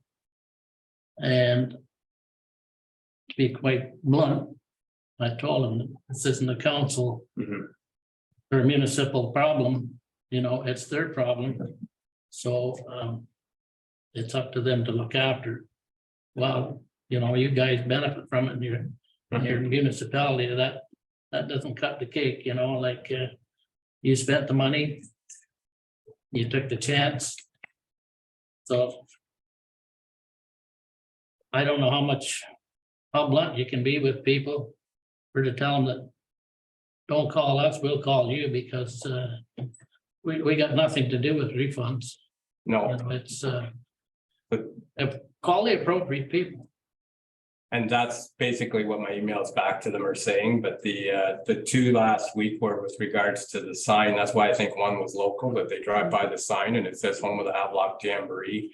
And it's a township sign, so they're saying that looks like we're supporting it, which in this motion it said, it's important to Havelock-Belmont-Methuen. We really want this thing back. But the problem is they're not responding, so this is just asking, could they please respond to the public or to the people that have bought these tickets, just to tell them where their thousands of dollars are going. That's what they're saying. I've spent thousands. I go with a group every year and they love it. None of them are real nasty letters. They all say what it meant to them and how many it was a part of their summer. It's just that they're not getting the answering machine at the office or something. They're not getting anything. Nobody's calling back. So that's basically all this motion is to ask the organizers if they could at least respond to the people. It's not one of those things. No news is good news. It's just something, there's some problems over there and hopefully they can sort them out. We did hear November might be something, but it's been stretched out all summer. Every month it gets put off another couple of months or whatever. And this is just an ask. It's not, like I say, it's you're totally right. We don't control it. And that's what my emails have said back to them, but it's just a gesture to help the public that would like some answers from. So while we're at it, how many signs? We only have two that have home of the Havelock Jamboree. Yeah, one's not ours, it's MTO's, I think, the one on Yeah, we have no It's jurisdiction. just the gateway sign that we control. The one on Highway 7 would have to go through MTO, right? Is that that little one, yay high? I'm not sure. It's on the, at the entrance out. It's only one, I think, at the one end. It's at, the west end of town. They're coming into town at the 50 zones or no, it's out by DJ Trailers. DJ actually. trailers, yeah. Yeah, that one out there, I don't think, we might have helped get it there, but we don't control MTO signs, but the one on our gateway sign. We have options there, but that being said, I hate to. We talked about it and, you know, this does mean a lot to us, so I don't want to tamper with it. If they could just respond and. So that's what this motion is with regards to, so. So we have a mover. Do we have a seconder? No, Okay, moved by Councillor Ellis. moved by Councillor Ellis and seconded by Councillor Webb. Any other questions or? Okay, all in favor of the motion? And that's carried. Okay. The next one was with regards to security cameras at the math. Did you need an official motion that it be referred to budget maybe? For the 2023 budget to look at getting cameras. For Yes, through you, Mayor Martin, we would take that motion. Absolutely. Okay. What's council thoughts on that to get some cameras? Moved by Councillor Webb. Seconder. Deputy Mayor Giroux. Discussion. All in favor? And that's carried. And the next one, Larry, is you were talking last week about staff bring forward a summary of major projects taking place in the township of Havelock-Belmont-Methuen. Yes, through you, Mr. Mayor. Past practice has been, there was always an information section usually from the CAO with all the projects that are in the works, some of them that have been completed. Sometimes it could be just an issue that hasn't been resolved. And so we haven't seen that in a while. And I was asking to have that brought forward for this council, as well as something that would be beneficial to the new council coming on stream. That was the idea of the request. Okay. So you would require a motion that. Yes. But are you making that a motion then, Larry? I would gladly make it a motion, Mr. Mayor. All right then, do I have a seconder for that motion? Moved by Deputy Mayor Giroux. Any comments or questions around that? All in favor? And that's carried. Larry's got his hand up. Oh, Larry, Yeah, go ahead. and sorry, I don't mean to add a workload to our CIO. I know he's a busy individual and staff, but I wanted it basically for all of this council information, the new council that's coming on stream. And it's something that there's 3 councilors that are not going to be here next year, have something to reference. And I'm sure, even though we're not going to be sitting at the table, when you've been involved with council, as long as the 3 guys that are leaving, you'll always have your ear tuned to what's happening. And that was part of the reasoning. I was being a bit selfish, CAO Bob. Might be 4 too, Larry, you're being, no, anyways. So you're saying the 3 of you, you're still going to keep calling me. That's okay. Yeah, and Okay. All right then, so that was carried and okay, so we're gonna move into new business here. And there's a recommendation here from the CAO Bob with regards to the report. Summary of new business, or my reading it right here, log here. Anyways, There were no new business items provided for this meeting. Lots of rating here. Okay, so just no new business. Larry, go ahead. I just had a question. Somebody called me last night and I was going to ask our our public works manager, but I don't think he's on the meeting today. But it was regarding all the trees at the new park on the corner of George and Oak Street. I presume that there's a number of trees there, but I presume they're not all for that location. I was wondering if Bob would know. No, it's parks, but yeah, they're all installed now, Larry. Yeah, through you, Mayor Martin, those trees are all planted and in place. Okay, how many trees were planted? Does anybody, haven't been in to look, so sorry. Yep, through you, Mayor Martin, I believe we've counted 8 trees. There's 10. Oh, 10. Excuse me. All in the park? Yeah. George, oh. Should be lots of shade. So, Okay, okay, there was just some concerns about that number of trees there. And then there was another concern about one of the plants that were planted that's an invasive species. I haven't had a chance to find out what it is and whether it is or is not. But that was the other concern. yeah, it's the grasses that are installed there. They're not, I don't think they're invasive, they're accent plants, but they can take over. That's one of the things that'll be interesting to see how they work out. Okay. That's the diagram. Yeah, we had the diagram. Okay, Okay, All right, thank then. you. Thank you. all right then, so we're gonna move into bylaws here. And the first bylaw we already dealt with. The second bylaw is a bylaw to authorize the mayor and clerk to execute an environmental impact mitigation measures agreement between the corporation of Havelock-Belmont-Methuen and Ricardo and Don Rodo. Moved by Councillor Pomeroy, seconded by Councillor Webb. All in favor? And that's carried. The next one is a bylaw to govern the proceedings of council, procedural bylaw. Moved by Deputy Mayor Giroux, seconded by Councillor Webb. All in favor? And that's carried. Next is a confirming bylaw for today's meeting, moved by Deputy Mayor Giroux and seconded by Councillor Ellis. All in favor? That's carried. And the motion to adjourn the public meeting is moved by Councillor Pomeroy and seconded by Councillor Webb.